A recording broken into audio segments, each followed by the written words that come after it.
This video examines the July 7th, 2025 incident in Los Angeles County that resulted in the death of a federal agent based on released Bodycam footage and official reports.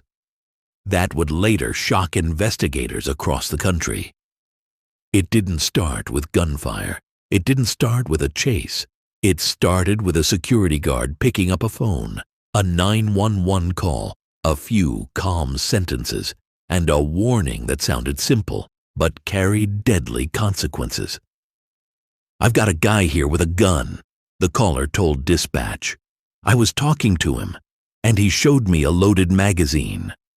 At that moment, nobody knew the full picture.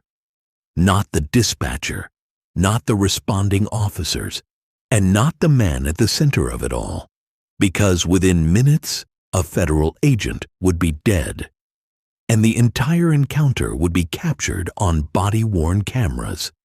Tonight, we are breaking down exactly what happened, step by step, using official reports, released footage, and verified timelines. And as you'll see, the most disturbing part of this case isn't just what happened, it's what no one knew at the time. Before we start the video, if you are new on channel, then please first subscribe the channel and hit the bell icon for such a deep reality content. Thanks. According to emergency dispatch records, the call came in during the evening hours. The security guard reported a man outside the restaurant who appeared nervous, out of place, and possibly armed. What stood out immediately to dispatchers was not panic, but concern. The caller didn't claim a crime had occurred. He didn't report threats. Instead, he described something more subtle and more dangerous. The man had voluntarily shown him a magazine for a firearm. In California, especially in public spaces, that detail alone raises alarms. Dispatchers treated the call as a potential weapons-related encounter, and officers were sent to investigate. At this point, it was still considered a routine response. No sirens, no warnings of extreme danger, just officers going to check things out. Bodycam footage shows the first responding officers arriving near the restaurant. The area appears calm.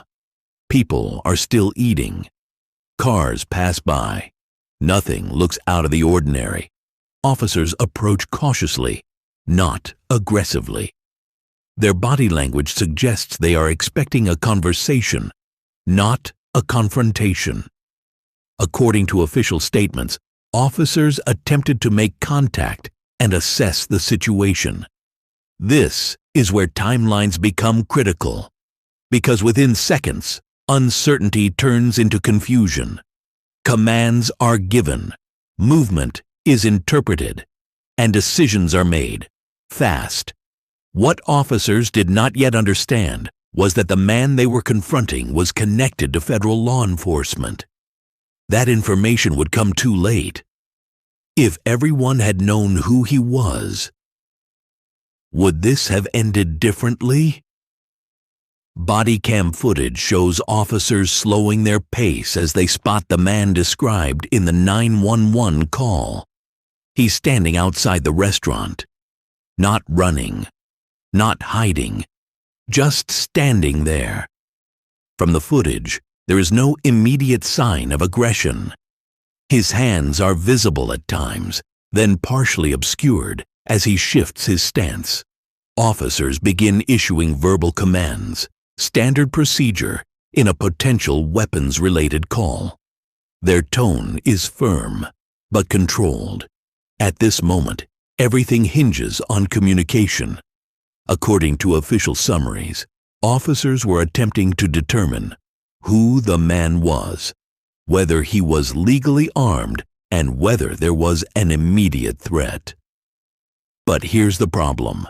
The situation is already operating under an assumption of danger. Because once a firearm is mentioned in a 911 call, every movement is interpreted through that lens.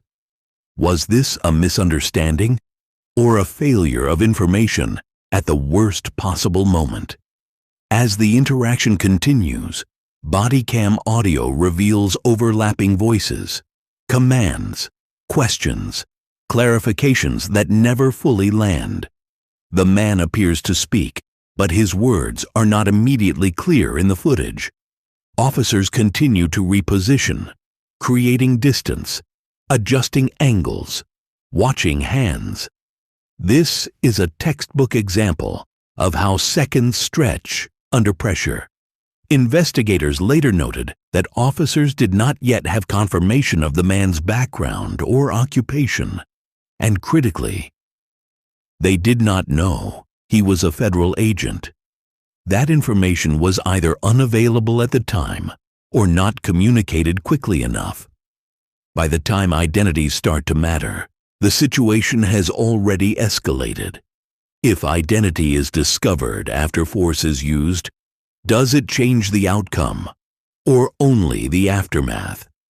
According to official reports, officers perceived a movement they believed could indicate access to a weapon. This is where the timeline tightens.